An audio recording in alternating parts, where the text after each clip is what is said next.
Copy రావాల్సి ఉంటుంది కాబట్టి కాపీ కోసం సాయంత్రం వరకు అంటే మధ్యాహ్నం లేదా సాయంత్రం వరకు తీర్పు కాపీ వస్తే వెంటనే సుప్రీంకోర్టులో కూడా పిటిషన్ వేసే అవకాశం కనిపిస్తుంది. ఇక ఈడీ విచారణకు సంబంధించి ఇప్పటికే ఈడీ విచారణ కూడా అంటే ఇది ఏసీబీకి సంబంధించి ఈడీ విచారణ కూడా హాజరు కావాల్సి ఉంది.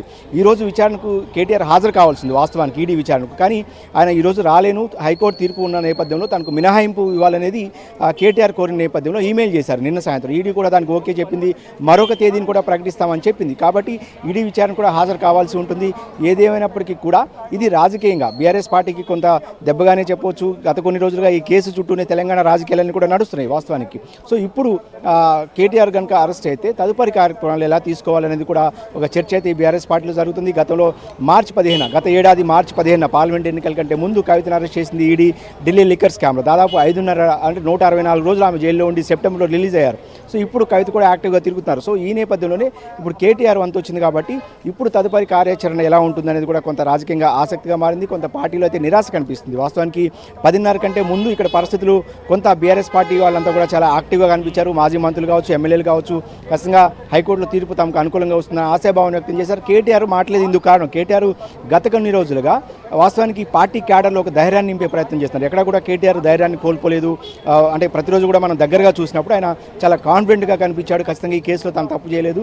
హైకోర్టులో క్వాష్ పిటిషన్ క్వాష్ అయింది, ఎఫ్ఐఆర్ క్వాష్ అవుతుంది కాబట్టి అసలు ఎఫ్ఐఆర్ ఉండదు. ఈ కేసు పసలేని కేసు, ఉత్త కేసు అంటే కూడా ఆయన ప్రతిరోజు కూడా చాలా గట్టిగా వాదిస్తూ వస్తారు. క్యాడర్ కూడా అదే నమ్మింది. కానీ ఇప్పుడు పరిస్థితులు ఒక్కసారిగా తారుమారయ్యాయి. కొంత పార్టీలో నిరాశ కనిపిస్తుంది. సో ఇప్పుడు తదుపరి పార్టీ నాయకత్వం ఏం చెప్పబోతుందనే దాని మీద కూడా క్యాడర్ కొంత ఆసక్తిగా ఎదురు చూస్తుంది. ఎందుకంటే పార్టీ నాయకత్వం చెప్పే దాని మీదనే తదుపరి క్యాడర్ అంతా కూడా లైన్ తీసుకుంటుంది కాబట్టి పార్టీ నాయకత్వం యొక్క లైన్ కోసం పార్టీ క్యాడర్ ఎదురు చూస్తుంది. ఏదేమైనప్పటికీ కూడా ఒక కీలక సమావేశంగానే చెప్పాలి దీన్ని రాజకీయంగా.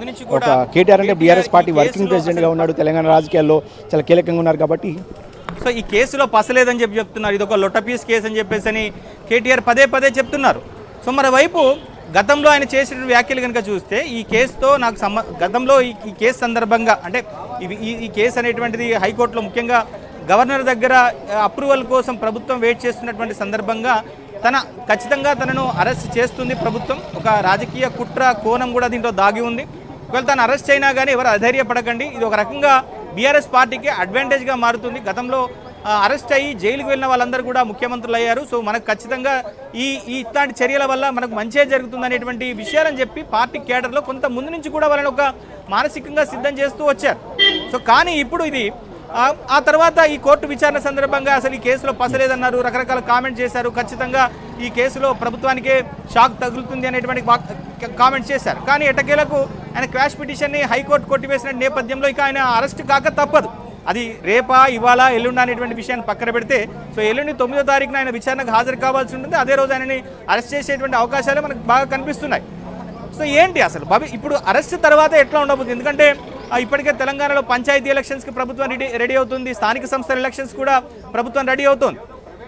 సో ఈ బీఆర్ఎస్ పార్టీ పరిస్థితి ఏంది? ఎందుకంటే మళ్ళీ ఈ నెల 22వ తారీఖు 23వ తారీఖున కాళేశ్వరం కేసులో జస్టిస్ ఘోష్ కూడా ఇప్పటికే తన విచారణ కూడా పూర్తి చేస్తున్నారు.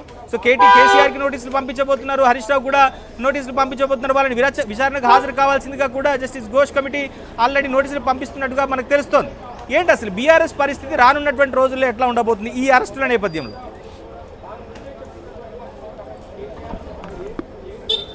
సో మొత్తానికైతే బీఆర్ఎస్ పార్టీ అసెంబ్లీ ఎన్నికల్లో ఓటమి తర్వాత చాలా గడ్డు పరిస్థితిని ఎదుర్కొంటుంది. అసెంబ్లీ ఎన్నికల్లో 2023 డిసెంబర్లో ఓటమి ఆ తర్వాత వరుసగా ఈడీ కేసు నేపథ్యంలో కవిత అరెస్ట్ కావడం, కేసీఆర్కు మాజీ ముఖ్యమంత్రి కేసీఆర్కు గాయమయ్యి ఆయన ఇంటికే పరిమితి కావడం, పార్లమెంట్ ఎన్నికల్లో చావదెబ్బ ఒక్క ఎంపీ స్థానాన్ని కూడా బీఆర్ఎస్ పార్టీ గెలుచుకోలేదు. పార్టీ పెట్టిన తర్వాత ఎన్నడూ ఆ పరిస్థితి లేదు. సో గడిచిన ఏడాది కూడా చాలా గడ్డు కాలం. అండ్ 2025లో ఈ ఏడాది ఖచ్చితంగా తమకు కలిసి వస్తుందని చెప్పి బీఆర్ఎస్ పార్టీ చాలా ఆశాభావంతో ఉంది. కొంత కేటీఆర్ కూడా పదే ఏ సభలో సమావేశాల్లో మాట్లాడినా కూడా ఇదే చెప్తూ వచ్చారు. కానీ 2025 ప్రారంభంలోనే జనవరి నెలలోనే మొదట్లోనే ఒక పెద్ద దెబ్బగా కూడా చెప్పవచ్చు. వాస్తవానికి మీరు అన్నట్టు స్థానిక సమస్యలు ఉన్నాయి, ఎమ్మెల్సీ ఎన్నికలు కూడా మార్చిలో ఉన్నాయి. కానీ ఎమ్మెల్సీ ఎన్నికల్లో కూడా పార్టీ పోటీ కూడా పెట్టే పరిస్థితి లేదు. వాస్తవానికి ఈ మధ్యకాలంలోనే ఇదే ప్రశ్న కేటీఆర్కి వేసినప్పుడు ఖచ్చితంగా ఎమ్మెల్సీ ఎన్నికల గురించి కనీసం తమ ఆలోచన చేస్తున్నట్లు కూడా ఆయన చెప్పలేదు. అంటే అంటే స్థానిక సంస్థల మీదే తమ దృష్టి ఉంది, ఎమ్మెల్సీ ఎన్నికల్లో పోటీ చేస్తాం లేదని కూడా ఆయన చెప్పారు. అంటే పార్టీ చాలా క్లిష్ట పరిస్థితులు ఉందనేది మనకు అర్థమవుతుంది వాస్తవానికి. సో ఈ కేసుకు సంబంధించి కేటీఆర్ మొదటి నుంచి కూడా చాలా బలంగా వాదిస్తూ వస్తున్నారు.